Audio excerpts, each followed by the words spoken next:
अपने आप को सबसे पढ़ा लिखा मुख्यमंत्री बताने वाले अरविंद केजरीवाल जी, आरक्षण देना राज्य का सब्जेक्ट होता है। जाटों के नाम पर जो व्यक्ति राजनीति कर रहे हैं, उन्होंने कभी दिल्ली में जाटों के हक की आवाज विधानसभा में नहीं उठाई। बड़े बड़े पैसे और बाकी चीजें लेके तो शायद राज्यसभा की टिकटें आपने दी होंगी। क्या किसी जाट समाज में किसान परिवार से जन्मे व्यक्ति को आपने राज्यसभा का सदस्य बनाने की आपने बनाया? नहीं बनाया।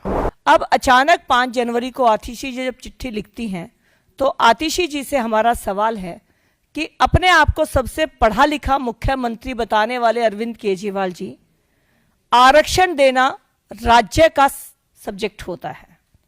राज्य सरकार को आरक्षण अगर वो किसी जाति को, किसी वर्ग को दिलाना चाहते हैं, तो सबसे पहले विधानसभा में अपना प्रस्ताव रखना होता है। प्रस्ताव पास होने के बाद कैबिनेट नोट बनता है और फिर उस कैबिनेट नोट को सेंट्रल गवर्नमेंट के पास भेजा जाता है और उनसे रिक्वेस्ट की जाती है कि इस जाति को आप आरक्षण दे दीजिए। पिछले 10 सालों के अंदर दिल्ली में आम आदमी पार्टी की सरकार थी। इन 10 सालों में कभी कोई चर्चा भी इस विषय पर दिल्ली विधानसभा में नहीं हुई। और पिछले 10 सालों की जब हम बात करते हैं, तो उनके पूर्व मंत्री कैलाश गहलोत जी ने, जो कि अब उनकी झूठ और षड्यंत्र की राजनीति से दुखी होकर पार्टी छोड़ चुके हैं, उन्होंने इस बात को आपके सामने कंफर्म किया कि उन्होंने 2-3 बार दिल्ली के पूर्व मुख्यमंत्री को कहा कि दिल्ली के जाटों को भी केंद्रीय आरक्षण में शामिल कराने का प्रक्रिया हमें करनी चाहिए। बहुत दुख के साथ कहना पड़ रहा है कि जाटों के नाम पर जो व्यक्ति राजनीति कर रहे हैं, उन्होंने कभी दिल्ली में जाटों के हक की आवाज विधानसभा में नहीं उठाई। मैं जाट हूं, मैं जाट की बेटी हूं, मैं जाट की बहू हूं, मैं जाट समाज से आती हूं। मुझे आज इस बात की बहुत तकलीफ है कि आपने हमारा हक नहीं दिया। ये बात तो एक तरफ, आप हमारे नाम पे दिल्ली में भ्रम की राजनीति करना चाहते हैं। हम दिल्ली के जाट इस बात को समझते हैं कि ये जो प्रोसेस नहीं हुआ वो आपकी वजह से नहीं हुआ। जब केंद्र सरकार में कांग्रेस थी और भाजपा सत्ता में नहीं थी केंद्र में, तब भी केंद्र सरकार से कई बार जाटों को आरक्षण देने की मांग भारतीय जनता पार्टी ने की है। और आज जाटों का केंद्रीय आरक्षण में शामिल दिल्ली के जाटों का ना होना, इसका एकमात्र कारण अरविंद केजरीवाल जी की 10 साल की दिल्ली की सरकार है। साथियों, ये जो जाट प्रेम है, ये इसलिए जाग रहा है क्योंकि हरियाणा में भी जाटों ने भारतीय जनता पार्टी का समर्थन किया, उत्तर प्रदेश में भी समर्थन किया, और अब दिल्ली में भी आज जाट समुदाय हो या 36 बरादरियां हो, वो विश्व के सबसे लोकप्रिय नेता, देश के यशस्वी प्रधानमंत्री माननीय नरेंद्र मोदी जी के नेतृत्व में आज बिल्कुल एक साथ खड़े हैं और दिल्ली में भारतीय जनता पार्टी की सरकार बनने जा रही है।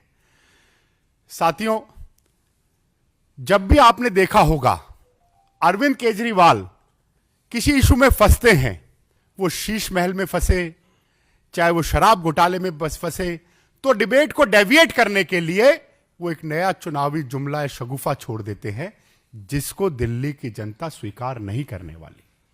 हमें गर्व होता है, और गर्व हो भी क्यों ना, क्योंकि माननीय प्रधानमंत्री जी के अथक प्रयासों से आज हमारे समाज के, हमारे गांव देहात के बच्चे बच्चियां, चाहे उसमें मनु बाकर हो, चाहे उसमें अमन सरावत हो, जब ओलंपिक में तिरंगे झंडे की शान बढ़ा रहे होते हैं, तो हमारा सीना चौड़ा होता है और हमारा माथा ऊंचा होता है। साथियों, अगर देश में ओबीसी के लिए, जाट समाज के लिए, किसानों के लिए किसी ने काम किया है, तो नरेंद्र मोदी जी की सरकार ने काम किया है। अरविंद केजरीवाल सिर्फ चुनावी जुमले छोड़ते आते हैं और कुछ नहीं करते हैं।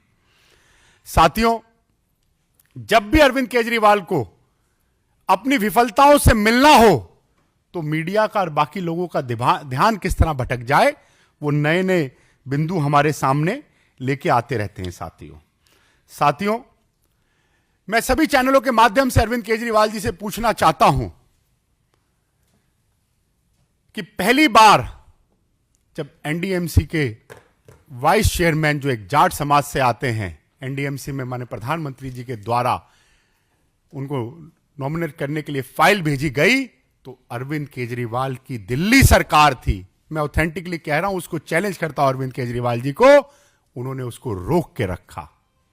तो ऐसे जितने तमाम इशू हुए, और जब राज्यसभा में माने धनखड़ जी के लिए राज्यसभा में चुनाव की बात थी, क्यों नहीं समर्थन किया? इतना जाट प्रेम था। यह सिर्फ चुनावी जुमला है, चुनावी जुमला है, चुनावी जुमला है। दिल्ली की जनता यह जान चुकी है, दिल्ली की जनता यह पहचान चुकी है कि आने वाले विधानसभा चुनाव में पूर्ण बहुमत से भारतीय जनता पार्टी की सरकार बनने वाली है। तो ऐसे कोई जुमले नहीं चलेंगे। अगर इतना ही प्रेम था तो 10 साल में आपने एक बार भी, जब आपकी पूर्ण बहुमत की सरकार थी, आपने इस आरक्षण की बात नहीं करी।